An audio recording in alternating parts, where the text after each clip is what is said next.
সেদিন রাতের বেলাতে অনেক মন চাইছিল যে ঝাল ঝাল কোনো ভর্তা খাবো। সো ভাবছিলাম এই রাত্রে করে আর কিসের ভর্তা খাওয়া যায়। সো ফ্রিজে যেহেতু ডিম ছিল নামিয়ে সিদ্ধ করে নিলাম, আজকে ডিমের ভর্তা দিয়ে মজা করে ভাত খাবো।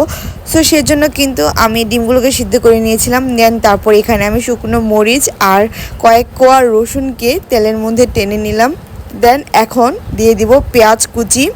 আর এখানে পেঁয়াজ কুচিটা আমি বেশি পরিমাণে দিচ্ছি কারণ আমার ভর্তাতে পেঁয়াজ খেতে ভালো লাগে। দেন তারপর এখন লবণ দিয়ে ফার্স্টে আমি পেঁয়াজগুলোকে এরকম মেখে নিচ্ছিলাম। তারপর এখানে রসুনের কোয়াগুলো নিয়ে ভালো করে হাত দিয়ে মথে নিচ্ছিলাম। দেন তারপরে এখন আমি শুকনো মরিচগুলোকে গুঁড়ো গুঁড়ো করে দিচ্ছিলাম।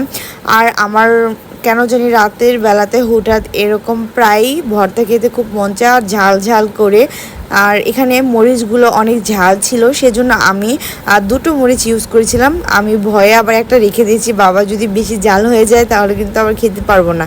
অতিরিক্ত ঝাল কিন্তু খেতে পারি না, বাট মিডিয়াম ঝালটা আমি ভালোই খেতে পারি।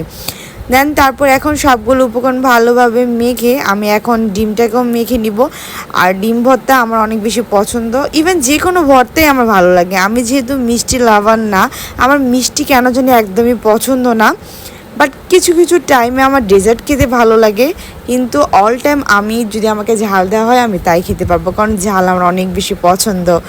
যাই হোক, দেন তারপর এই তো ডিম দিয়ে ভালো করে মেখে ভর্তাটা রেডি করে ফেললাম।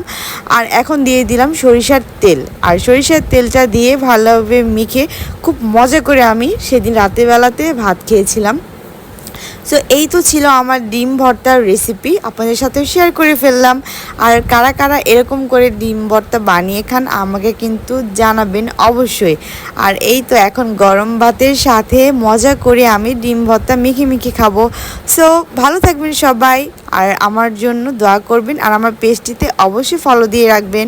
আর এখানে দেখেন আমার মেয়েও কিন্তু ভর্তা খাওয়ার জন্য পাগল হয়ে যাচ্ছিল। সো তাকে প্রথমে খাইয়ে দেন তারপর আমিও সাথে খেলাম। সো এই তো আলহামদুলিল্লাহ অনেক